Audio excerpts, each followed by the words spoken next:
भजन संहिता 104 105 के पहले, दूसरे और तीसरे वचन को पढ़ेंगे। यहोवा का धन्यवाद करो, उससे प्रार्थना करो, देश देश के लोगों में उसके कामों का प्रचार करो, उसके लिए गीत गाओ और उसके लिए भजन गाओ, उसके सब आश्चर्य कर्मों पर ध्यान करो, उसके पवित्र नाम की बढ़ाई करो, यहोवा के खोजियों का हृदय आनंदित हो। मेरे प्रियो, इस पहले के 2-3 वचन में हमें कुछ बातों को बताया गया है कि हम परमेश्वर की आराधना करें, है ना। पहला वचन में बोलता है give thanks to the lord, परमेश्वर को धन्यवाद करें, है ना, उसके नाम को पुकारे। कुछ हिंदी में बिल्कुल स्पष्ट लिखा है प्रार्थना करें। हमारे जीवन में प्रार्थना और आराधना, ये दोनों हमारे जीवन में एक अभिन्न अंग होना चाहिए। हमारे जीवन के आदतों में ये बातें इंक्लूडेड होना है। Make known his deeds among the people. तीसरी बात को बोला गया, पहले ही वचन में 3 बातों को बोला। एक, परमेश्वर की आराधना करें, प्रार्थना करें और परमेश्वर के कामों को दूसरों के साथ बांटे। मेरे प्रियो, इसका मतलब यह है कि परमेश्वर ने आपके और मेरे जीवन में जो किया है, हर इंसान जिनसे हम मुलाकात करते हैं उनके साथ ये बातों को साझा करें और ये बताएं कि परमेश्वर हमारे जीवनों में भला कैसा है ना। Make known his deeds among the people. परमेश्वर के कार्यों को 2 भागों में बांटा जा सकता है। एक, परमेश्वर ने सबके लिए जो किया है, उसका अर्थ है जो कलवरी क्रूस में परमेश्वर ने जो प्रेम को जताया है हमें पापों से बचाने को, उसके बारे में हमने जैसे पिछले हफ्ते हमारे बाइबल स्टडी में अध्ययन किए कि परमेश्वर ने हमें धर्मी ठहराया। He has made us righteous and just. वो परमेश्वर ने हमारे लिए किया, वो सारी बातें जो हमारे आशीषों के लिए परमेश्वर ने किया, उसके बारे में। अब दूसरा कैटेगरी है जो व्यक्तिगत तौर पे हमारे जीवन में जो कुछ भी किया है, इन सबको लोगों के साथ हमें बांटने के लिए इस भजन संहिता में बताया जाता है। अब उसके दूसरे पद के दूसरे भाग को देखें। Talk of all his wondrous work. Hindi में पढ़े, उसके सब आश्चर्य कर्मों पर ध्यान करो। उसके सब आश्चर्य कर्मों पर ध्यान करो, हिंदी में लिखा है, लेकिन अंग्रेजी में लिखा talk of all his wondrous works. परमेश्वर के अद्भुत कामों को उसके बारे में आप चर्चा करें। हमारी चर्चाओं में सबसे मुख्य भाग क्या है, ये हमें ध्यान देने की जरूरत है। वो तय करता है कि हमारे हृदय में क्या है। यही प्रभु यीशु मसीह ने बताया, अगर हमारे हृदय में परमेश्वर के अद्भुत कामों के बारे में बातें हम मनन करते हैं, वो हमारे जहन में है, तो हमारे मुंह से भी परमेश्वर के उन अद्भुत बातों का बखान हमारे मुंह से निकलेगा। फिर अगर हम उसके 5वें, 6ठे और 7वें वचन को पढ़ते हैं तो उसके किए हुए आचरण का स्मरण करो। हाँ, उसके चमत्कार और निर्णय स्मरण करो। बस उसके आश्चर्य कर्म और उसके चमत्कार को स्मरण करो। हम कई बार हमारे जीवन में जो परमेश्वर करता है उसे भूल जाते हैं। हमारे मौजूदा जो परिस्थिति है, हमारे जीवन में जो दुविधा है, समस्याएं हैं, हम उसको ज्यादा अधिक तवज्जो देते हैं और उसके बारे में चिंतित और प्रश्नों को पूछते हैं, और जिसके चलते हम अपने जीवनों में कई बार हम हताश होते हैं। लेकिन परमेश्वर कहता है उसके जो काम है उसे स्मरण करें। फिर 6ठे पद में बोला गया है, हे इब्राहिम के संतान और याकूब के बच्चे, तुझे मैंने चुना है। परमेश्वर अपने वायदे को यहां पे जता रहा है। फिर उसके 8वें पद को पढ़ेंगे, बोलता है मैंने तेरे वाचा को स्मरण रखता हूं, है ना। 9वें पद को पढ़िए, वहां पर भी लिखा है मैं वाचा इब्राहिम के साथ किया और इसहाक के साथ किया और याकूब के साथ उसे स्थिर किया। पढ़िए 9वें पद को। वही वाचा हाँ, उसने अब्राहम के साथ बांधी, उसने इब्राहिम के साथ बांधी, दादा के साथ, हाँ, और उसके विषय में बेटे, हाँ, उसने इसहाक से शपथ खाई, बेटे से शपथ खाई और उसी को उसने याकूब के लिए विधि करके और याकूब के लिए विधि करके और इज़राइल के लिए यह कहकर सदा की वाचा करके दृढ़ किया। सदा के वाचा करके दृढ़ किया। मेरे प्रियो, ये क्या बताता है? परमेश्वर की जो वाचा है, परमेश्वर के जो वायदे हैं, हमारे जीवन में परमेश्वर कभी नहीं भूलेगा, है ना। इब्राहिम से किया, उसका बेटे इसहाक से किया, उसके पोता याकूब से उसने स्थिर किया। और उसके बाद कहते हैं इज़राइल समस्त उस जाति को बोलता है कि मैंने उनके साथ स्थिर किया है। और नए नियम के परिप्रेक्ष्य में हम जो प्रभु यीशु मसीह पर विश्वास करते हैं, हम उसके संतान हैं मेरे प्रियो। हम उसके उस संतान होने के नाते हम उस वायदे के हकदार हैं मेरे प्रियो। परमेश्वर हमारे जीवनों में उन वायदों को पूरा करता है। अब इसी बात को अगर हम आगे बढ़ाएं तो यहां पे यूसुफ के बारे में परामर्श चालू होता है। जब यूसुफ के बारे में परामर्श चालू होता है, बोलने का तात्पर्य है परमेश्वर के जो वायदे हैं इब्राहिम से परमेश्वर ने करना शुरू किया, लेकिन उसकी पीढ़ी दर पीढ़ी में उन प्रमाणों को हम देखते हैं, है ना। हम 24वें पद को पढ़ेंगे और उसके बाद यूसुफ के बारे में और इब्राहिम के बारे में कुछ बातों को हम देखेंगे। हाँ, तब उसने अपनी प्रजा को गिनती में बहुत बढ़ाया तब उसने अपने प्रजा को गिनती में बहुत बढ़ाया और उसके शत्रुओं से अधिक बलवंत किया। और उसके शत्रुओं से अधिक बलवंत किया। आप समझ रहे हैं, कई बार हमारे जीवनों के विरोध में शत्रु प्रबल हो सकता है, लेकिन परमेश्वर क्या करता है, उसके बीच में हमें हमारे विरोध में बातें जो उठती है, गतिरोध जो उठता है, उसके बावजूद परमेश्वर अपने कार्यों को हमारे जीवन में करेगा। 24वें पद को एक और बार ध्यान दें। तब उसने अपनी प्रजा को गिनती में बहुत बढ़ाया तब उसने अपने प्रजा को गिनती में बहुत बढ़ाया। कितना बढ़ाया? बहुत कितना बढ़ाया? आप अपने अपने जगहों पर इस बात को बोले, कितना बढ़ाया? बहुत बढ़ाया, है ना। हम अपने जीवनों में ये जाने कि जब परमेश्वर अपने कार्यों को करता है, आपके और मेरे परिस्थितियों के बावजूद परमेश्वर अपने कार्यों को अंजाम देने के लिए सक्षम परमेश्वर है मेरे प्रिय। यहां पर क्या लिखा? शत्रु बड़े। दोबारा उस 24वें पद को पढ़े। हाँ, तब उसने अपनी प्रजा को गिनती में बहुत बढ़ाया और गिनती में बहुत बढ़ाया और उसके शत्रुओं से अधिक बलवंत किया। ध्यान दे रहे हैं, दो चीजों, एक बढ़ाया और बलवंत किया। क्या आप अपनी परिस्थितियों को लेकर चिंतित हैं? क्या आप अपने परिस्थितियों को लेकर आप व्याकुल हैं? क्या लोग जो विश्वास में नहीं है आपके परिवार में, क्या आपके ऊपर प्रश्न चिन्हों को बोलते हैं क्या कि तुम्हारा परमेश्वर कहां गया? आपको ये वचन दाढ़स देने पाए, ये स्थिर करने पाए, क्योंकि परमेश्वर का वचन है, जो वायदे उसने किया है इब्राहिम से, वो पीढ़ी दर पीढ़ी परमेश्वर पूरा करेगा।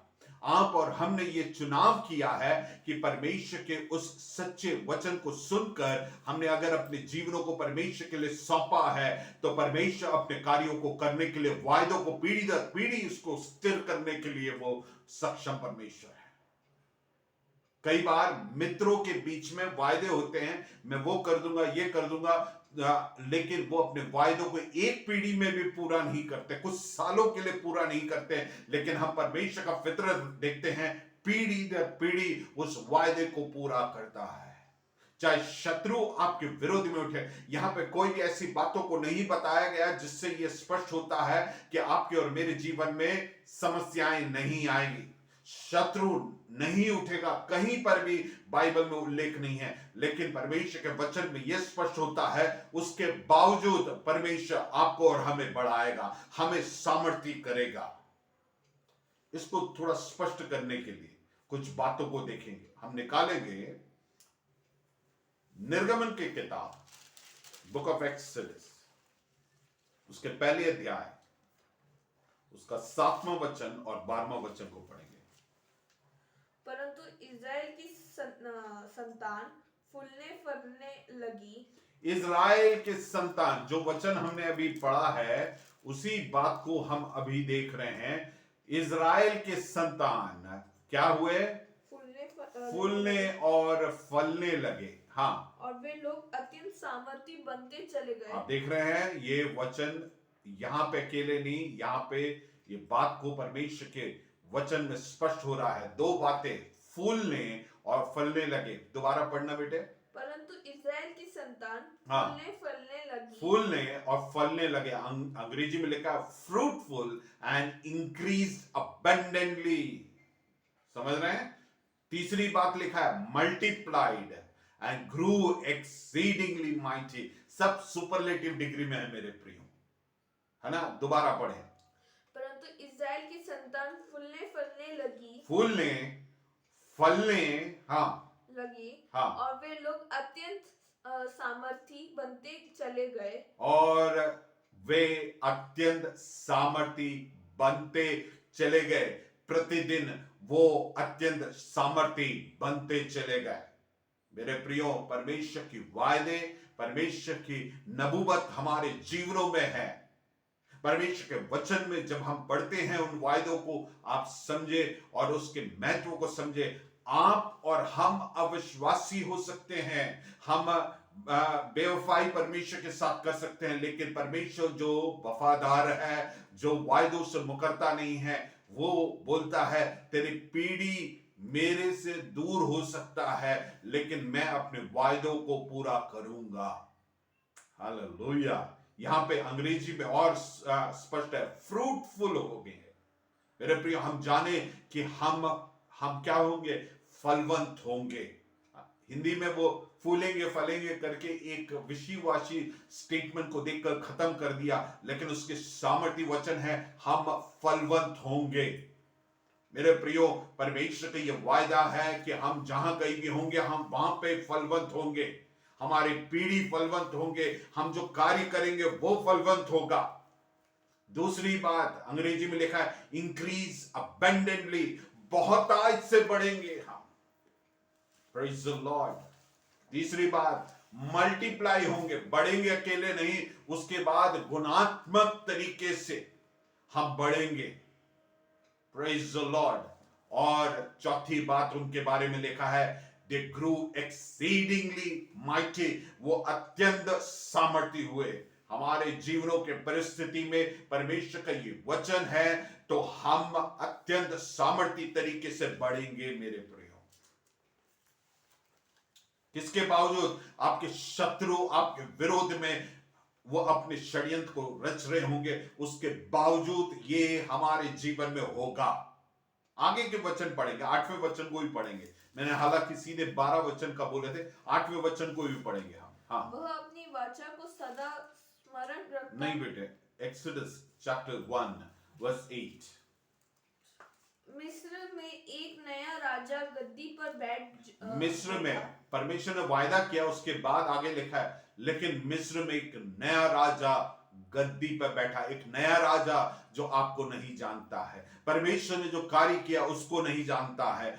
यूसुफ कौन था और उसका जो आपके देश के लिए आपके देश के आर्थिक स्थिति के लिए, आपके जो सामाजिक ताने बाने हैं उसके लिए क्या उसने सहयोग किया है, उसने क्या कंट्रीब्यूट किया है, उसको ना जानने वाला एक राजा उठा। 9वां पद, उसने अपनी प्रजा से कहा, हाँ, देखो इजरायली हमसे गिनती और सामर्थ्य में अधिक बढ़ गए हैं, सामर्थ में अधिक बढ़ गए हैं, इसलिए आओ हम उनके साथ बुद्धिमानी से बर्ताव करें। हाँ, कहीं ऐसा न हो कि हाँ, जब वे बहुत बढ़ जाए हाँ। और यदि संग्राम का समय आ पड़े। अब 11वां वचन पढ़ो। इसलिए उन्होंने उन पर बेगारी करने वालों को हाँ, नियुक्त किया हाँ, कि वे उन पर भार डाल डाल कर हाँ, उनको दुख दिया करे। भार डाल डाल कर उन्हें दुख दिया जाए। हमें हमारे जीवन में और मिनिस्ट्री में, हमारे मसीही जीवन में लोग जानबूझ के हमारे ऊपर षड्यंत्र को रचेंगे।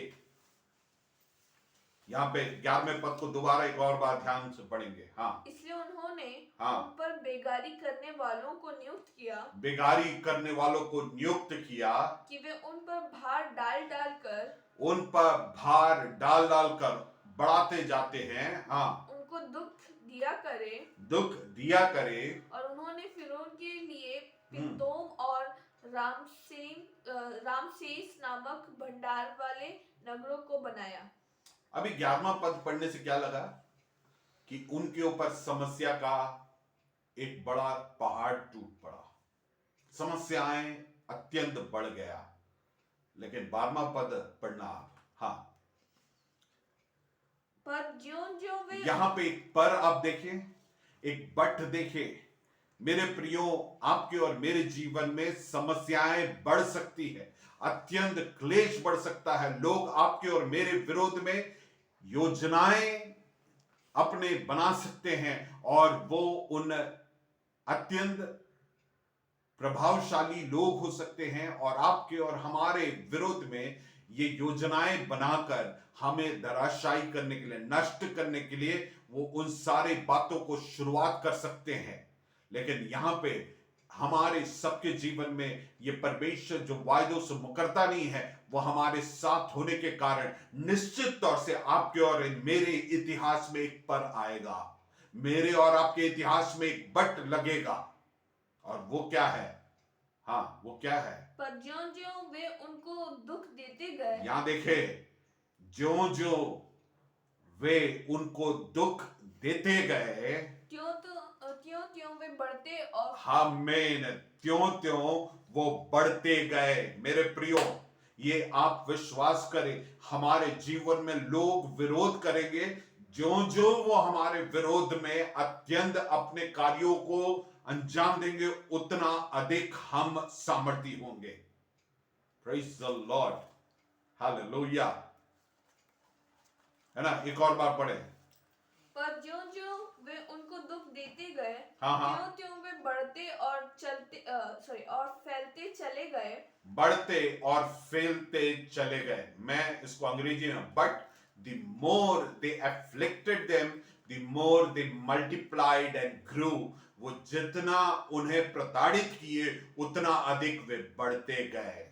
हालेलुया। मतलब क्या है? प्रपोर्शन देखिएगा, जितना वो दे रहे हैं उतना वो बढ़ते गए। मतलब क्या है? समस्याएं एक विश्वासी के लिए, परमेश्वर के लोगों के लिए, वो अनुपात में वो अधिक बढ़ते जाएंगे। आप समझ रहे हैं? जितना समस्याएं हमारे जीवन में आ रहे हैं, आप समझे कि हमारे जीवन में परमेश्वर की बढ़ोतरी का इंडिकेटर्स है, अंकित करने वाली बातें हैं। हालेलुया। लेकिन शैतान क्या बोलता है? तेरे जीवन में समस्या आ रही है, फिर क्यों आप परमेश्वर के पीछे चले? लेकिन परमेश्वर के वचन में जो सच्चाई है वो देखिए, ज्यों ज्यों आपके और मेरे जीवन में समस्या आएंगे, त्यों त्यों हम अधिक सामर्थ्य होते जाएंगे। But the more they afflicted them, the more they multiplied.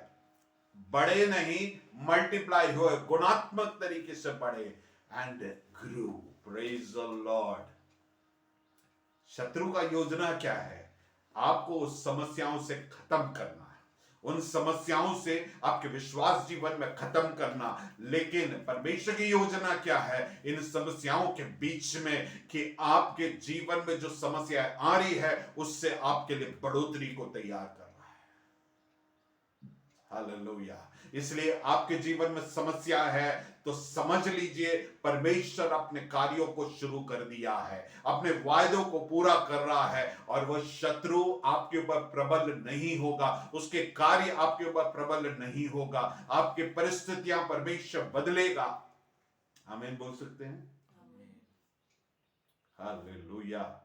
एक और बार उस 12वें वचन को हम सब अपने अपने बाइबल में पढ़ेंगे, है ना? अनम्यूट करने की जरूरत नहीं है, लेकिन आप अपने अपने बाइबल में पढ़ें और आपके परिस्थितियों में इस बात को घोषणा करें।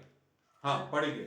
But the more they afflicted them, the more multiplied and grew, and they were in dread of the children of Israel. Praise the Lord. क्या लिखा है? वे डर गए। हालेलुया। आपको डराने के लिए शत्रु ने अपने कार्यों को, अपने षड्यंत्र को रचा, लेकिन यहां पे क्या लिखा है, वो डर गए। Praise the Lord. आपको डराने वाले, मेरे को डराने वाले, वे भी डरेंगे एक दिन। आमीन आमीन हालेलुया। मुझे नहीं मालूम आप कितना इसमें परमेश्वर के उस सामर्थ को महसूस कर रहे हैं। मैं और उस परमेश्वर के वायदे के सामर्थ को महसूस कर रहा हूं। मेरे और आपके परिस्थितियों में वो महसूस करें। यहाँ पे जिस भजन संहिता को हमने पढ़ा, वहां पे कुछ किरदारों के नाम लिए गए, इब्राहिम, इसहाक, याकूब और यूसुफ के बारे में। सबके बारे में थोड़े थोड़े बातों को बताऊंगा, और इस बात को ज्यों ज्यों उनके ऊपर समस्याएं बढ़ी, त्यों त्यों वो अधिक प्रभावशाली, गुणात्मक तरीके से बढ़ते गए करके हम देखेंगे। इब्राहिम को देखिए, इब्राहिम के विरुद्ध में शत्रु उठे, लेकिन हम देखते हैं त्यों त्यों वो बढ़ता गया। 12वें अध्याय में परमेश्वर, 11वें अध्याय के अंत में और 12वें अध्याय के शुरुआत में उसको बुलाहट दिया, लेकिन हम देखते हैं परमेश्वर ने जो कुछ भी वायदे किए वो सब उसके जीवन में पूरा हो रहा है। 14वें अध्याय में आते हैं, वहां पे हम पढ़ते हैं कि परमेश्वर अपने कार्यों को किस प्रकार से उसके जीवन में अंजाम दे रहा है। 3 राजाओं ने उसके, एक राजा ने उसके विरोध में काम किया, नष्ट करने के लिए काम किया, विशेषकर उसके जो प्रियजन लोत और उसके परिवार के और उसके जितने संपत्ति है उसके विरोध में कार्य किए हैं। लेकिन हम जानते हैं परमेश्वर ने कैसे विजय को दिया। ज्यों ज्यों उसके बाद समस्याएं आए, वो त्यों त्यों फलवंत होते गया।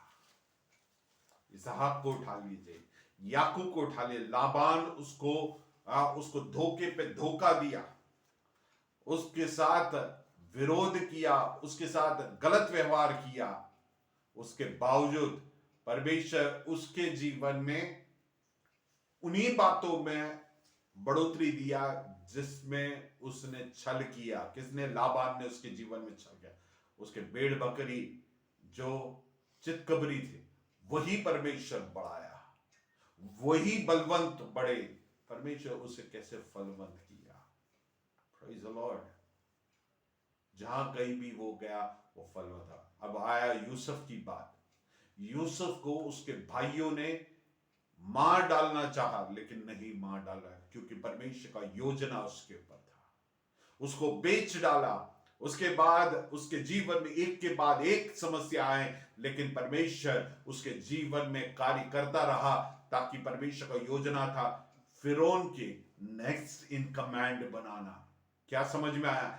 समस्या आई, लेकिन हर समस्या उसके लिए परमेश्वर की उस योजना और आशीष की ओर अग्रसर होने के लिए वो समस्याएं उसके जीवन में कार्य हुआ।